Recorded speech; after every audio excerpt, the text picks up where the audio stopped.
This is Money Talk 1310 and 100.9. Welcome to the Real Estate PB&J Hour, hosted by Realtors Paul Fuqua and Joyce Carcase, who are experts in the fundamentals of buying and selling homes and other real estate properties. Now, here's Paul and Joyce. Well, folks, we're back. I don't know if that's good or bad, but we're still here. We're real estate agents. Myself, Paul Fuqua, with Rosen Womble, and Joyce Carcase, also of Rosen Womble. We've been partners for a number of years, and we've sold millions of dollars worth of properties. And we'd certainly like to take your listing or show you a new house to buy if we can find one. This is the Real Estate PB&J Hour on Money Talk 1310 AM, 100.9 FM, moneytalk1310.com, and also you can use the TuneIn Radio app to listen. It is a call-in show, and we have interesting guests, and we enjoy taking the calls from folks, and our number is 757-497-1310, 757-497-1310. For those of you who are made it a habit to listen to us, we always start off first with the state of the market, and Joyce Carcase is very skilled in explicating that. Joyce, it's all yours. Thank you, Paul. Obviously, worldwide news headlines has been about the Ukrainian crisis, and we know that's dominating the world stage. As a result of that, we are seeing much fluctuation in the financial market, and that is having a big impact on the real estate market. We saw the average interest rate for a 30-year fixed mortgage fall from 4.19% last week to 3.9% this week. And if this, of course, gives buyers home buying power during the hot selling spring season. But there is no way to know how long, obviously, that this is going to, the low interest rates are going to last. I want to take a different approach this week. I'd like to look at headlines to see what's happening around the country, just to give perspective on what's happening outside of the Hampton Roads area. Joyce, I'm going to interrupt for a minute. It's true that this shortage of inventory is a national situation. Absolutely. Okay. Absolutely, and it isn't changing anytime soon from what we're seeing. So here's some headlines from around the country. The Dallas Morning News. Home prices rise at the highest rate in 45 years. In Dallas was even hotter. Local price spikes shows a nearly 22% jump in January. And I know, a handful of people that have moved down to Texas in the last year. It's just a really hot market overall down there, too. Boston, this is WCVB Boston TV. High prices, fierce competition continue as spring real estate market kicks off in Massachusetts. They're seeing a house that was listed, for example, at $2.45 million, had 100 people visiting it. And this just happened over the last week. I wonder how many offers they had. I know. I don't have that. It just said they're expecting multiple offers. So is it curiosity or is it an actual qualified buyer? Well, that market is very dissimilar from ours because it's within the confines of Boston itself. Right. Just like D.C., Washington, D.C., where if you're inside the Beltway, you're starting at very close to $1 million for any kind of really sizable property. Right. It's astounding. I'm sorry to interrupt. No, that's Keep okay. going. That's okay. The Indy Star, this is in Indianapolis. It would take a recession to cool Indiana's record high home buying market in spite of interest rates ticking up from record low early pandemic levels. The housing market remains hot with no signs of change. And in San Francisco, the SF Gate, which is part of the San Francisco Chronicle.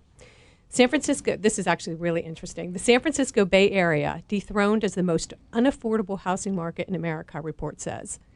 And who do you think they dethroned? Who dethroned them? I don't know. Who? San Diego.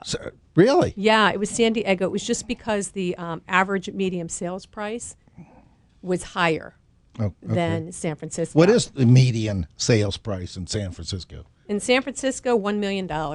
That's median, folks. That is, it's crazy. That's the exact middle of all of the transactions. Let's say they sold 20,000 houses, 10,000 were below $1 million, and 10,000 above $1 million. Median is not the average. Just be aware that if somebody quotes you median, all that is a numeric value of the numbers of houses or any item sold, not average. Makes you feel so much better when you're in Hampton Roads because our median sales price is what, $291? Yeah. Well, this is an area that has a different population, It does. and it does not have the concentration of housing in an area where there is no longer any land mass. Right. That's true. What's the threshold? What do you think? If you read these papers? I read it. I keep being asked at any kind of function I attend, what's going on with the market? Is it going to continue to appreciate? Is it going to go bust? And my answer is that real estate always appreciates. We are seeing an unusual growth that will settle down in terms of the rate of growth, but it's not going to stop appreciating because we don't have enough new housing starts nationally to accommodate the growth in our population. Yeah, that's about right. I mean, I've seen predictions. What is Fortune? What is Fortune? Fortune came out. Actually, CoreLogic, they had reported, which is a data and intelligence research group. They predicted that U.S. home prices will rise about 3.8% between 2020 and January of 2023. But Zillow and other house experts are actually saying that they're looking at a rise to over 21.6% by May, and dropping then down to 17.3% in January of 2023. You're talking about dropping. I know.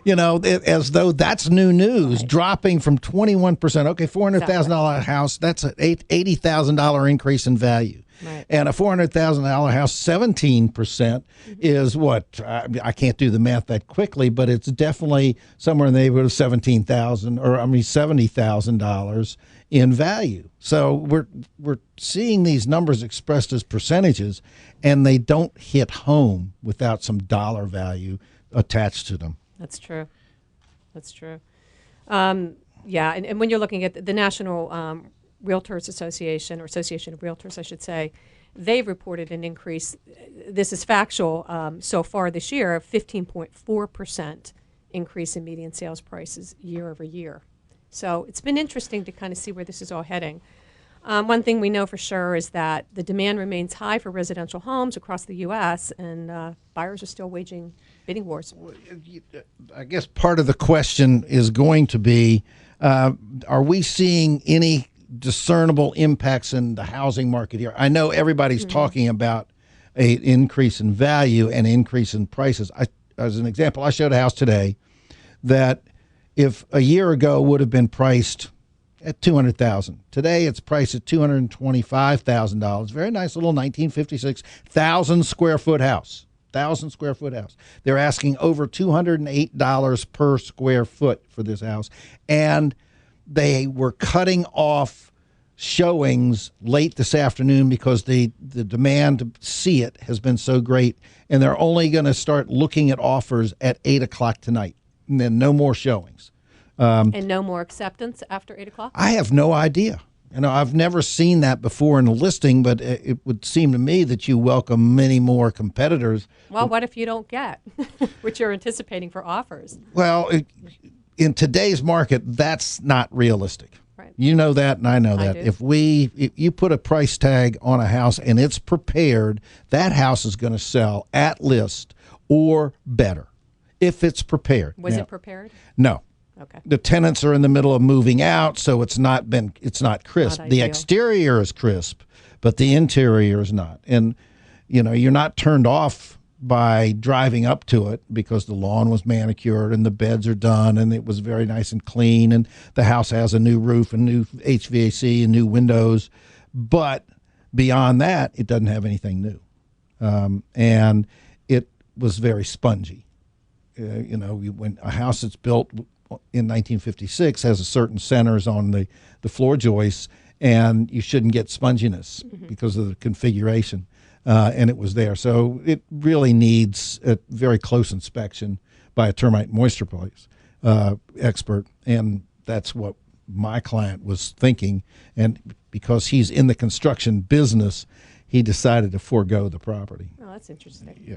Anyway, now, what's the constant about Hampton Roads? Why are we always a bellwether for what's going on in the housing market nationally? Well, we are home. Norfolk is home to the world's largest naval base. So that's really key. The ebb and flow of the military coming in and out is key. So the PBS, or the permanent change of station orders, take effect May 15th through September 30th. And we can always count on that. New families coming in, others shipping out. But isn't that a one-to-one? If you got a sailor, he's been now assigned to Pensacola, and he moves with his family, there's going to be another guy coming in with his family to replace him in that spot. I mean, they don't just wipe jobs out in the military. If anything, they do the reverse, correct? But they're still looking for homes. And you don't know, is it a single person moving in? Is it a family? You're still going to have demand. You're still going to have demand. Real estate agents we're not social animals from the standpoint of knowing all the demographics of why somebody moves out of this area. But I do know that we have instances where people, they would like to sell their house, but they don't have a place to go that they can afford, even with the appreciation they've experienced in the house. So we're looking for places we can ship these folks out to, like someplace out there in the Shenandoah Valley, maybe, where a beautiful small farm would be available. Yeah. I'd like to do that myself. All right, look, we're kind of on break time. When we come back, we have a very interesting guest, Dominic Lascara of Lascara Law. And this is Paul Fuqua, Joyce Carcase, and you're listening to the Real Estate PB&J Hour. We'll see you in a couple minutes.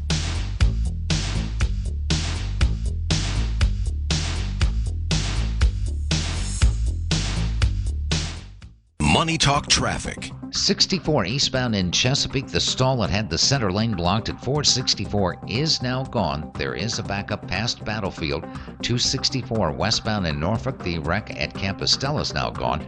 If you're heading for the peninsula, 64 westbound stop and go between Granby and the HRBT.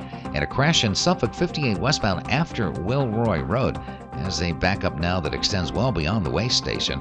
Tony Hayes, Money Talk 1310 and 100.9.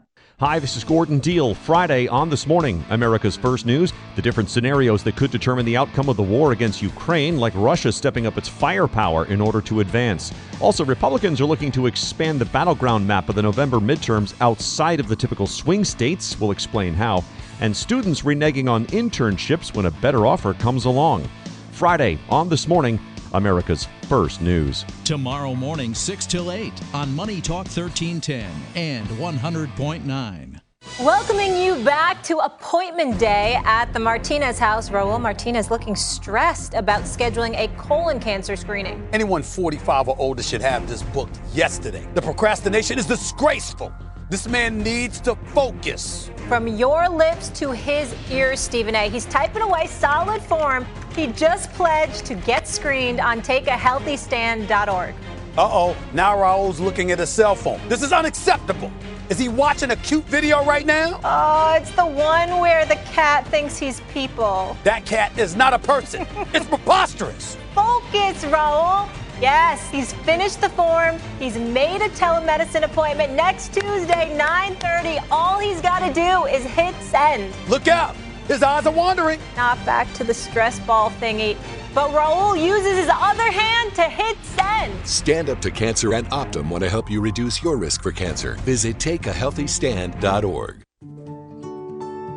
1 in 4 Americans today are living with a disability. I'm one of them.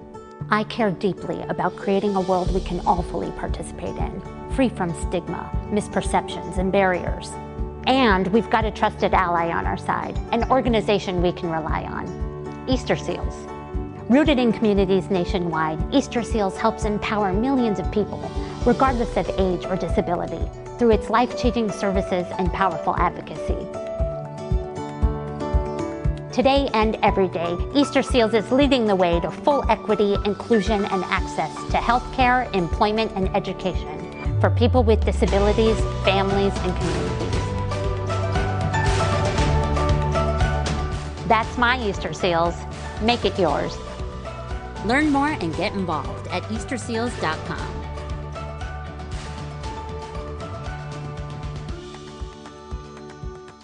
Papa, why can't we telegraph while riding a horse? Son, there ain't no one to blame but Jeffro.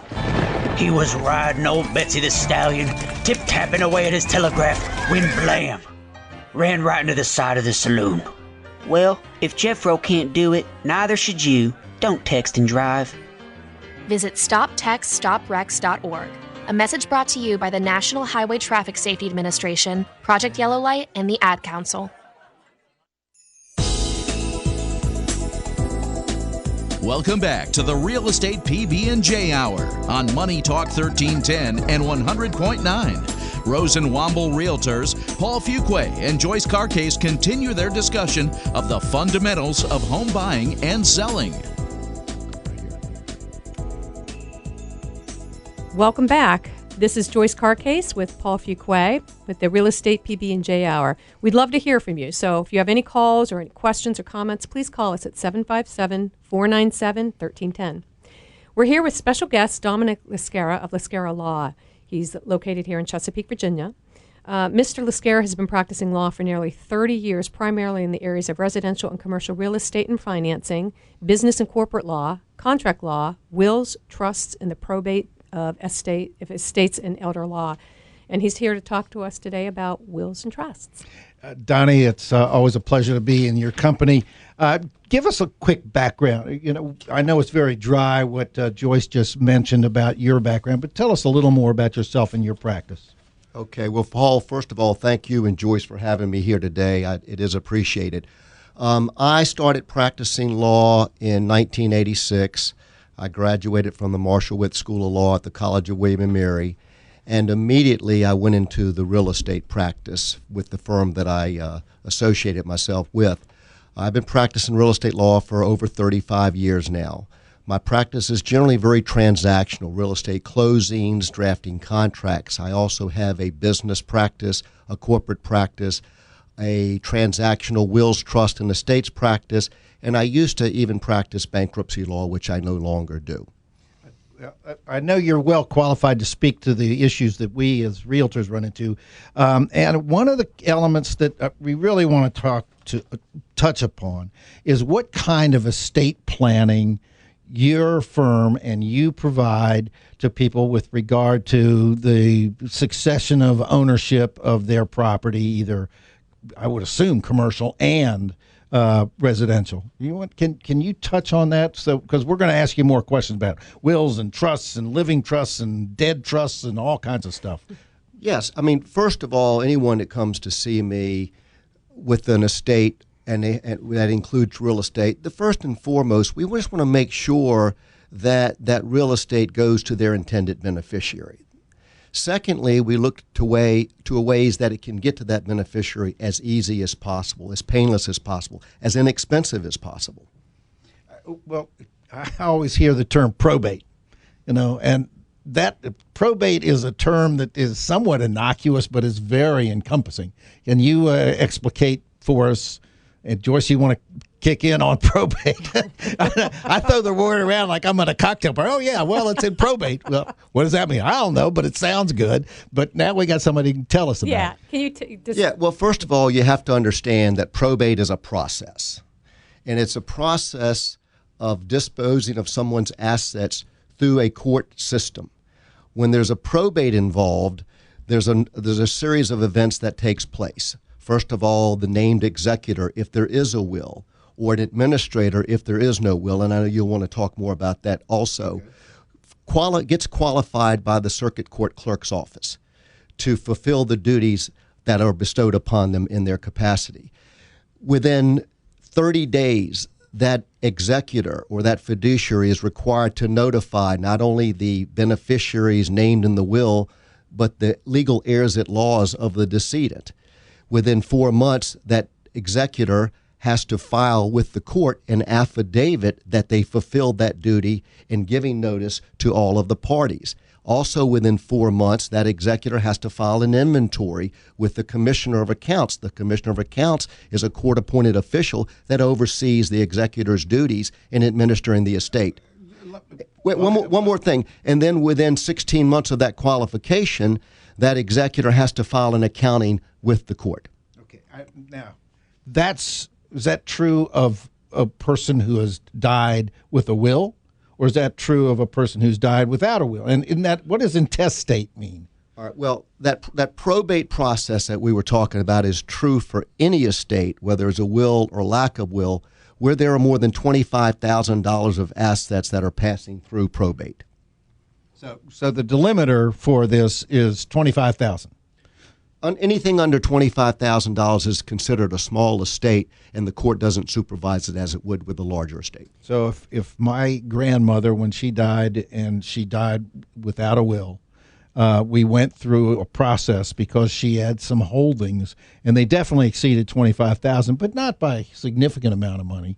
So if if those had been valued at less than 25, then I could have done with it whatever I wanted to do. Is that right? You would still had to qualify, because there's no way you would have gotten money out of her bank accounts unless you qualified as the administrator of that estate. But essentially, you would just honor your duties without having to be court supervised. Okay. And is it typically then it takes over a year for this entire process? Many times it can take several years. It depends on the assets involved in the estate. One of the assets could be a promissory note that is owed to the decedent, and that promissory note might not pay out in the first year. So the estate or the disposition of the assets may take longer. Maybe it's a piece of real estate that they can't sell within the 1 year, so the estate would be kept open until the estate is exhausted of its assets. Okay, so let's take a regular person. I'm a regular person. I have a wife. I have a son. I have children by my first wife. I have grandchildren, but I don't have any kind of vast holdings. And if I were to die tomorrow, then my wife, I assume, would get the house because she's on the title with me, right? But my son would be left out. My grandchildren would be left out, right? What about my ex-wife? Okay, well, the ex-wife has no rights to anything. It just made my day, Don. Well, the only person in Virginia that you cannot disinherit is your spouse. You can disinherit your children. And so if you don't include them in the will, or they're not on the title, or they're not on your savings account or your stock account that goes into your asset base, and if you don't have the will, then somebody's making a decision. Well, you're making an interesting point. You said if somebody doesn't have the will. So in your particular case, you acknowledge that you had a prior wife and you had a child from a prior marriage. Is that correct? Two, yes. Okay. 2 children. So in your generally speaking, if someone dies without a will, everything goes to their surviving spouse, unless the decedent had children outside of that marriage with that spouse, in which case the surviving spouse would only get 1/3 of the estate, and all of the decedent's children would get 2/3 of the estate. You lost me there. I'm sorry. I'm lost. Folks, I don't know. Don't crash if you're driving. All right, so clarify that for us real quick. All right, let's take your case, Mr. Fuqua. Okay. All right, you're married. Mm-hmm. How many children do you have with your current wife? One.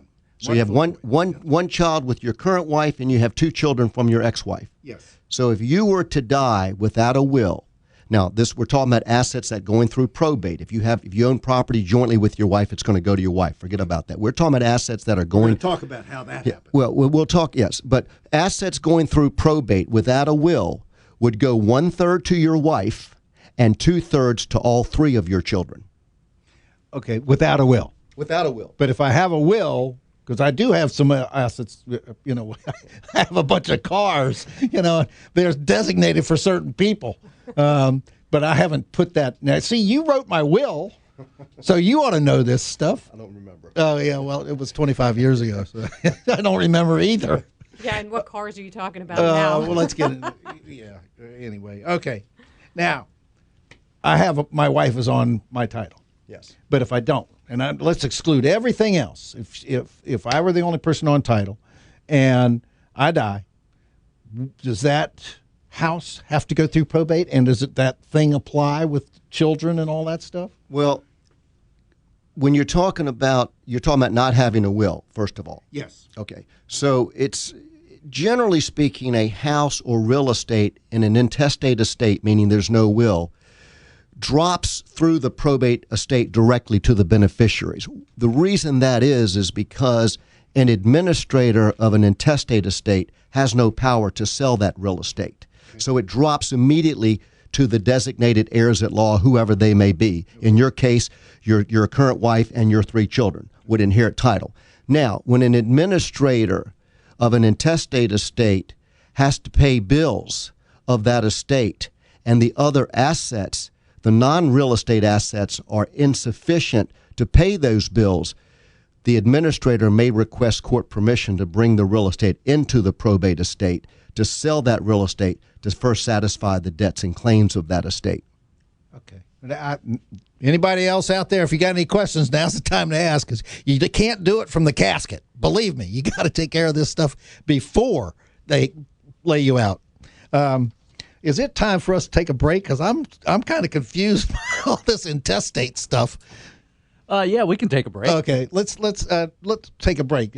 Joyce, do the thing when we go to a break. Yeah. Thank you. Again, this is Joyce Carcase and Paul Fuquay with the Real Estate PB&J Hour, 100.9 FM, 1310 AM, and MoneyTalk1310.com. We'll see you soon.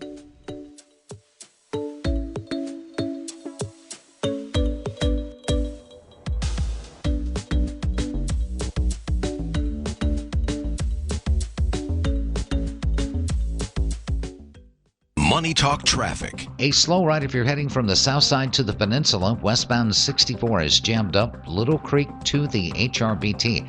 264 westbound backing up from the downtown tunnel to Ballantyne. Earlier wreck at Campostella's gone. 64 eastbound in Chesapeake, stop and go from before Battlefield to the high-rise. And moving it across 58 westbound in Suffolk from the Executive Airport to Wilroy Road, where we had an earlier wreck. Tony Hayes, Money Talk 1310 and 100.9. DIY has never been bigger, and Gary Sullivan is radio's do-it-yourself man on Money Talk 1310. Hi, I'm Gary Sullivan, host of At Home with Gary Sullivan. For over 30 years, I've hosted America's #1 home improvement show, and we take your calls both Saturday and Sunday from 9 till noon. We'll provide answers on how to do it, the products to use, and where to find it. At Home with Gary Sullivan. Listen Saturdays and Sundays from 9 a.m. till noon on Money Talk 1310 and 100.9. Hi, I'm Dr. Miller, a dentist and a volunteer for Dental Lifeline Network. I learned about DLN shortly after graduating dental school. I wanted to help people who are not able to access the oral health care they need. As a new dentist, I wondered, do I have the skills to provide the care they need? And do I have the time when trying to build a new practice?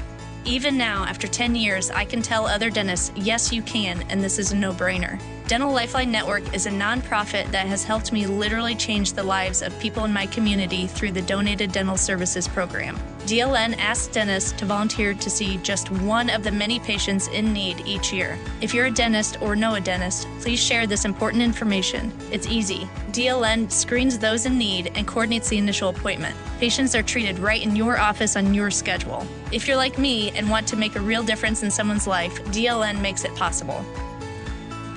Go to willyouseeone.org to learn more. That's willyouseeone.org. For more than 75 years, the VA Home Loan Benefit has helped millions of eligible veterans and service members achieve their piece of the American dream, a home for their families. Did you know that you could purchase a home or refinance your current home loan with your VA Home Loan Benefit? VA home loans have lower closing costs and generally enjoy lower interest rates than other borrowers. The VA Home Loan may save you thousands of dollars on your mortgage. For more information, visit www.va.gov or talk to a lender of your choice. Choose VA. Well, we've had a lot thrown at us lately, but hard times just make us stronger. Seen through with faith and family, the bedrock of our community. We do things our own way, and we do what's best. So I've made a choice, and my hope is that you would make one too.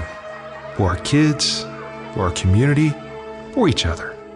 Please, consider vaccination. Brought to you by the GreenShootsFoundation.org.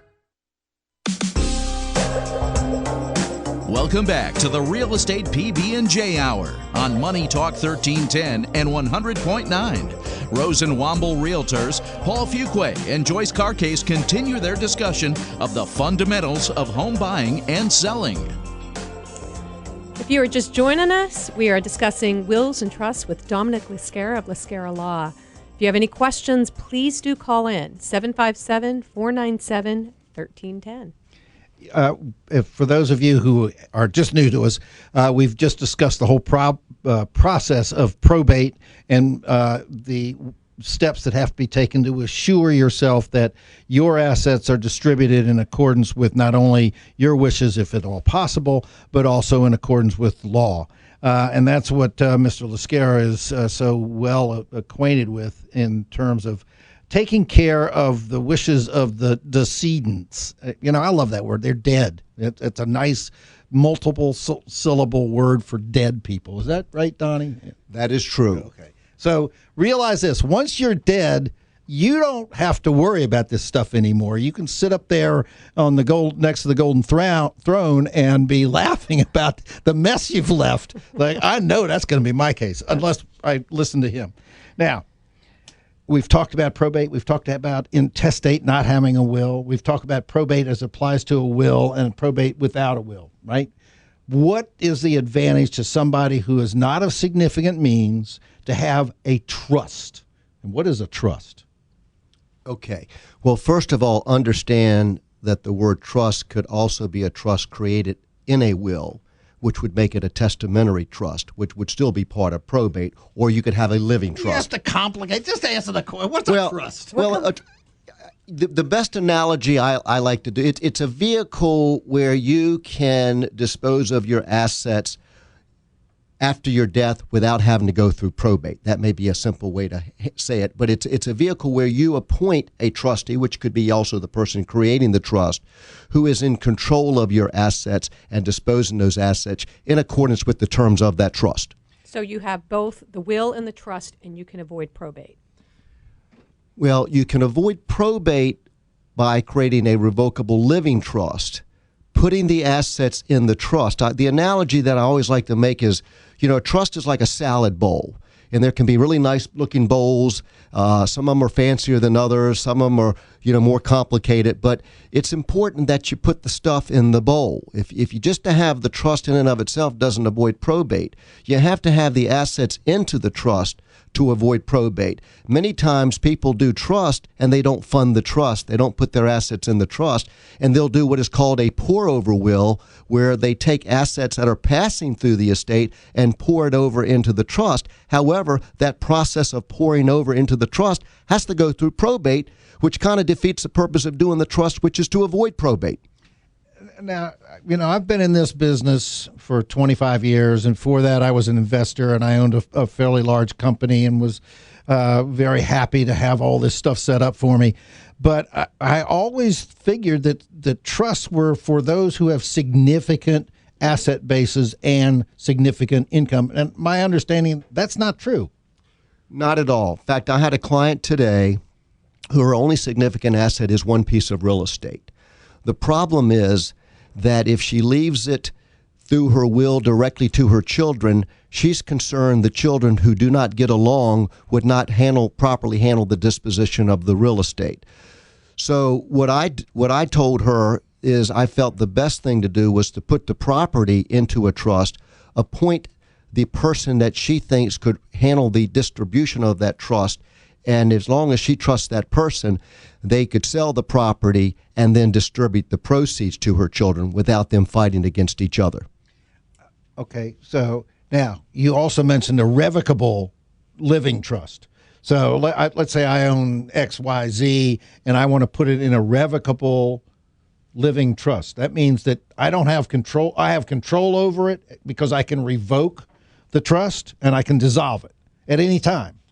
Generally, that is very true, and typically the person who creates the trust or the trustor or the grantor, it's usually with these type of trusts, it's strictly for the benefit of that grantor while that grantor is alive, even if the grantor is not the trustee of the trust.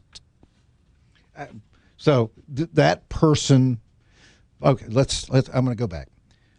I set up a trust for the properties that I own.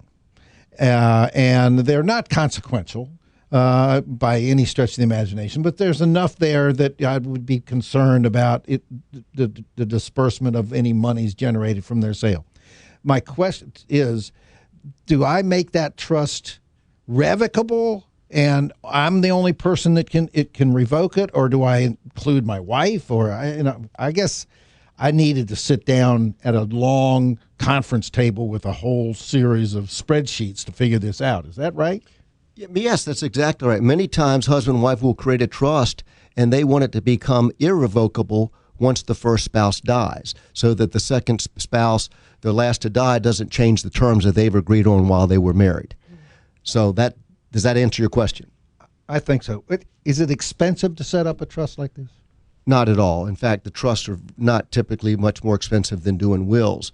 But understand this, when the trust is set up and the real estate is titled into the name of the trust owns the real estate. No longer do you or the individual own the real estate. The trust dictates what happens to that real estate. It could be sold while you're alive. It could be sold after your death.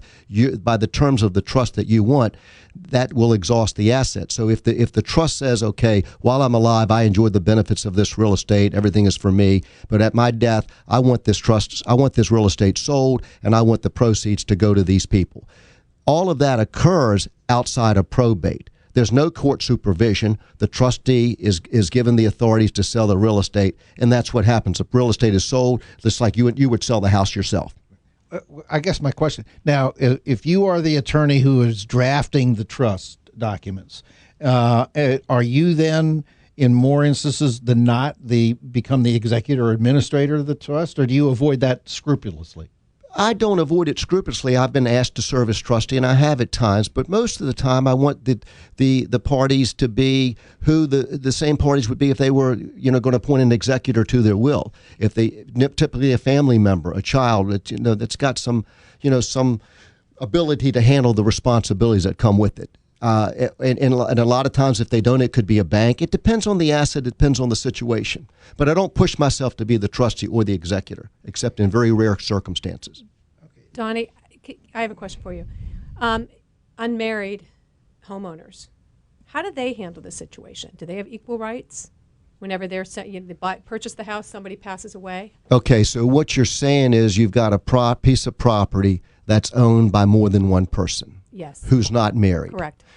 Well, then it depends. If the property between the co-owners is held jointly with the right of survivorship, then the title to the deed takes care of itself. If one of those co-owners die, it passes to the surviving co-owner or co-owners. Is that what we mean when we say tenants by the entirety? No. Okay. Tenants by the entirety is unique only to married people. What's unique about it is not only the right of survivorship to the surviving spouse, but as tenants by the entirety, it's treated as a marital piece of property. So if the husband or the wife on their own got a judgment against them, let's pick on you, Paul. You get out, you got partied one night, and you get in an accident. It's your fault. Somebody gets hurt. They get a recovery against you that exceeds your liability coverage on your insurance policy, and now someone has a $100,000 judgment against you. They cannot take that judgment and docket it against the marital property. The marital property is protected from the acts of the spouse in the singular, if that makes sense. It does make sense. So that's the specific term, tenants by the entirety. Tenants by the entirety with the right of survivorship as at common law is what you'll see. Now, back to the next question with joint tenants with the right of survivorship because they're unmarried. Now, what was the question with respect to that? Joyce asked it. Yeah, I was just saying, what would the situation be? I think you actually already answered it for us. So it would be right of survivorship. Now, right. If you have a situation where the co-owners do not have the right of survivorship, where they own it as tenants in common, then if that co-owner dies, his interest in the property, whatever it could be a half, it could be a quarter, depends on what the deed says, but his interest in the property will pass through his estate. Okay, one of the issues that always comes up in closings, or rather during the process of buying a house, is the title in one name and two names on the loan documents, or the reverse. Yeah. Does that have a significant impact, and should they match up? Really, it doesn't. It doesn't have an impact, and I think a lot of times what we're talking about is maybe a veteran whose wife is not included, and what happens is they take it as husband and wife tenants by the entirety, but say just the husband or just the spouse, the wife rather, is on the loan itself. No difference. If the husband who has the loan in his name dies, the property goes to the spouse. She doesn't have to pay off the mortgage. She can continue to make the mortgage payments. That brings up something, and I know this has become an issue throughout our industry, and that is the reverse mortgage, where an indebtedness has been incurred on a house that was previously paid for, and that money has been paid out either in a lump sum or over a period of years. I know that it's a roll of the dice. I know of one gentleman who did a reverse mortgage very early on, and he outlived the actuarial tables, so he was collecting monthly a significant amount of money because he outlasted the tables by almost 20 years. So the insurance or somebody took a hit. How do you deal with that kind of situation if I were to go with my wife and put a reverse on a house? In what effect, though? What do you mean, how would I deal with it? I mean, is there, number one, would you advise doing that, reverse mortgage, generally? Well, reverse mortgages work for some people. Jeez.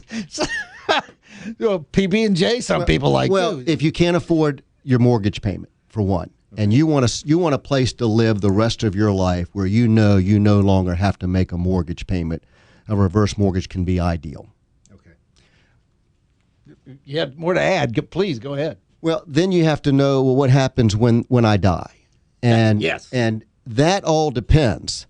Because if the payoff on the reverse mortgage, you remember that a reverse mortgage, you're not paying anything. So it's like a negative amortization. The interest that you should have paid is being added to the balance that you've already borrowed.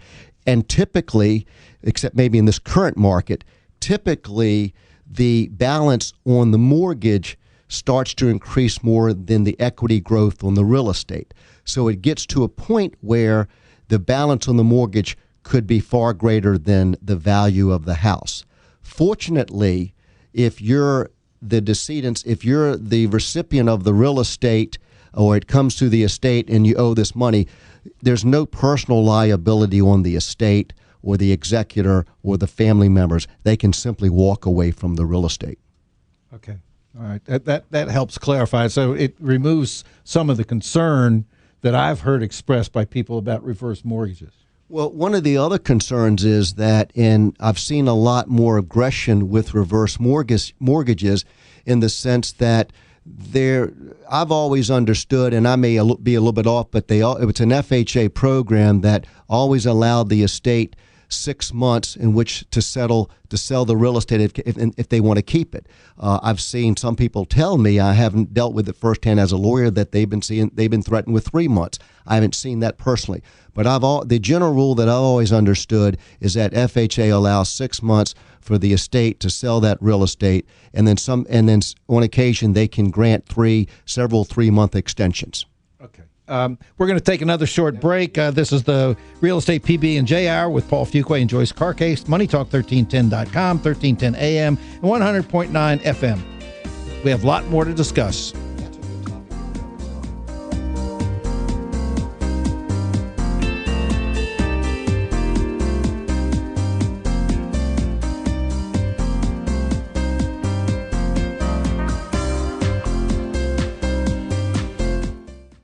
Question: what will you find on all over-the-counter or OTC medicine packages to help you choose the right drug and use it safely? The answer: the drug facts label. This label lists the medicine's active ingredients and purpose, how much to take, and warnings you should know before using it. Remember, even OTC medicines you buy without a prescription can cause side effects you don't want. So follow the information listed on the drug facts label. For more information, visit fda.gov/drug facts label. A message from the U.S. Food and Drug Administration. Most of us like to be out in the sun. That's why sunscreen and other safety measures are key to protecting your skin from aging and cancer. The FDA recommends using a sunscreen with a sun protection factor, or SPF, of 15 or higher. Also, look for broad spectrum on the label. That means both harmful ultraviolet A and B rays are blocked. UVA rays age the skin, UVB rays burn, and both cause cancer. But the perfect sunscreen doesn't count if you use it wrong. Don't need sunscreen on a cloudy day? Wrong. 80% of UV rays still get through the haze. Only use sunscreen at the beach? Nope. Anytime you're outside, UV rays attack the skin, so you need protection. And you have to reapply sunscreen every 2 hours. Remember, SPF plus broad spectrum equal healthy fun in the sun. Visit www.fda.gov/sunscreen for more information. A message from the U.S. Food and Drug Administration. If you suffer from COPD symptoms like shortness of breath and fatigue, where do you turn? There are medications and oxygen, but do you know about Pulmonary Rehab? 3 out of 5 COPD patients have never heard of it. Pulmonary Rehab is an exercise, education, and support program that gives you tools to manage your condition, and Medicare typically pays for it. So whether it's grocery shopping on your own or just walking across the room, Pulmonary Rehab can help you. Visit livebetter.org to find out about your options for pulmonary rehab today.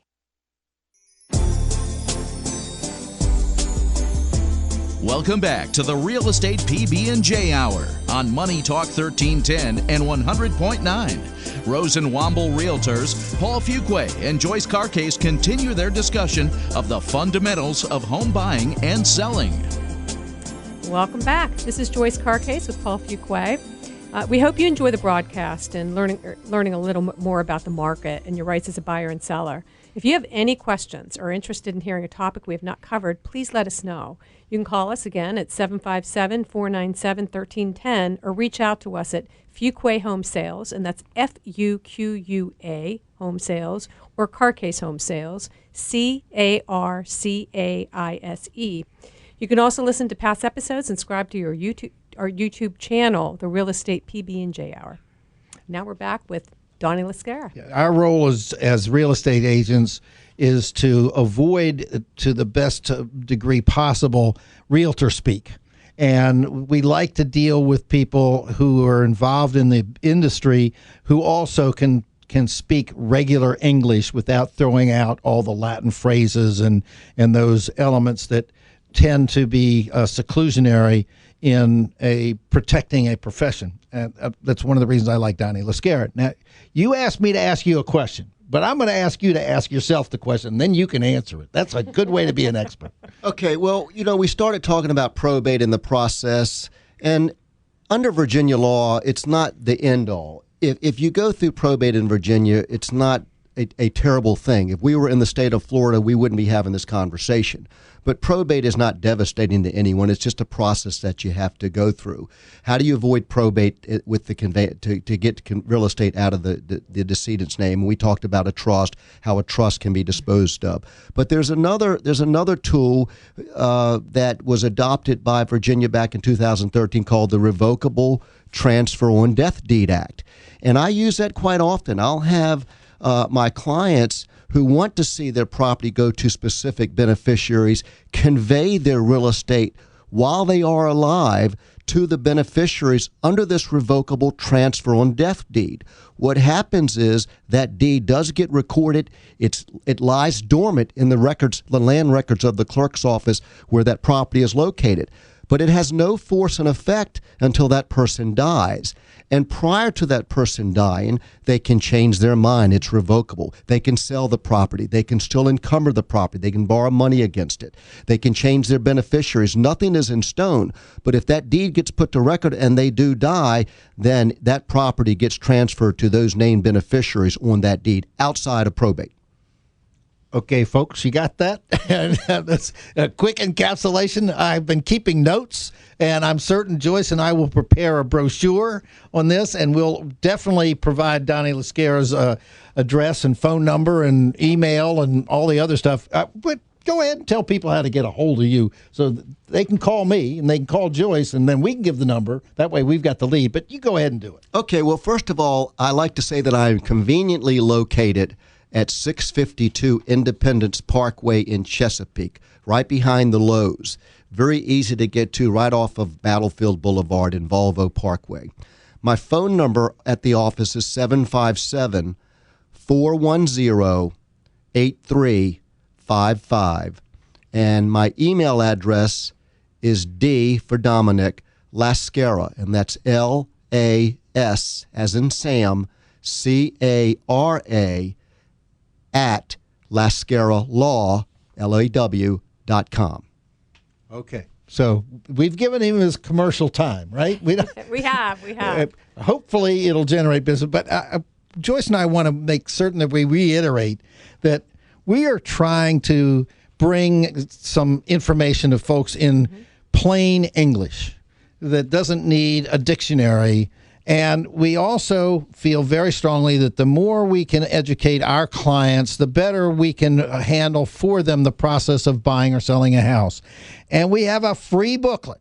Costs you Zippo. We can even send it over the internet. It's so wonderful. And it's, what's the name of the thing, Joyce? It's 31 Tips to Sell Your Home.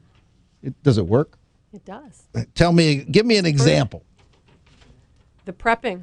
Yep. We've talked about that in a couple of the episodes, just getting the house prepped and ready to go. What's the expectation? 31 tips. That's 31 tips. How did we ever accumulate 31 tips? Is there value to 30? They are? There's probably more. Like there's what? so much to do to prepare a house for sale. Yeah, we're going to turn people off. They don't want to sell their houses, and that's our meat and potatoes. Well, that's our job, That's our job. Now, hold on. I've always said that our job is to drive traffic through the door. As real estate agents, we market the property, and you and I do a heck of a good job. And with all the photography and all the aerials and all the preparation, all the 3D stuff, and plus the flowing language. But that didn't sell in the house. What really sells the house? The preparation that the sellers do. That's right. It makes a big difference. We can't put lipstick on a pig and have it work, bluntly. And we can make flowing descriptions, wonderful flowery things, and we can have all kinds of interesting photographs taken. But the house has to live up to that expectation. Exactly. And what's the biggest thing that is my keynote? Smell. Yeah. Odor. Yes. Don't smoke in the house. Clean the cat litter out religiously. Every time. And make certain you don't cook cabbage or liver or eggs or fish or even bacon the day you know there are going to be 15 people coming through those houses. It's fairly simple. This olfactory sense, the sense of smell, is the strongest driver of emotional response. So we want it to smell like grandma's bread or a cake, right? Somebody agree with me. We do. And now the other thing is Joyce, tell me about your garage. Because I'm a garage guy. Tell me about your garage. So my garage is very different than Paul's garage. I don't have a car in it, and I probably never will. My garage is a gym. I've got that all set up with my rig, my weights, my mats. I do all of my training in the gym. So what a waste of a garage. It is so not a waste of my garage. Sometimes I want to put my car in it when it's cold out. Yeah. But it's that's what it was designed for. I know, but it's not going to happen. But don't you have other rooms in the house you could turn into a gym? No. Oh, well, not for that stuff. Well, I will tell you this. If you're going to sell your house and you have a garage and it's not a gym, or even if it is a gym, the strongest suggestion I make is be absolutely certain that it's lighted well. In fact, if we go through your house, we're going to look at every room as though it were a mini Bloomingdale's to determine whether or not it's lighted well. And Bloomingdale's set retailing history 40 years ago when they devised islands of light to drive people to merchandise. The other thing they did, which was extraordinarily brave, is they used the corners of their buildings to draw patrons. And whereas before it was wasteland, you didn't want to put a good product back in the corner of an area of a department. But Bloomingdale's discovered if they light it, it'll draw people because people love to be illuminated. They love to see it. They love to see products. So you want to light your house well. If you want to do some exterior lighting, we can have the photographer take nighttime shots. But as a garage guy, car guy, when I walk into a garage, I want to make certain there is sufficient light for me to see whether or not the polish on the car is good and whether or not I can find all the things I drop on the floor without having to get out, a sealed beam headlight and crank it up with 12-volt batteries. So what's in your garage? A bunch of cars. Just, cars. That's it. I have old cars, and I like cars that are older than I am, or at least approximately older than I am. Yeah, Paul's been in the auto business as far as restoring cars. I guess you never raced the cars, right? I did. You raced the cars. That was many years ago. So, but he's been president, vice president on various roles actually, in a lot of the local Hampton Roads clubs. Chevy. Well, you do. If you start restoring a car, you have to have a source for information, and the best sources are those people who are already involved with the car.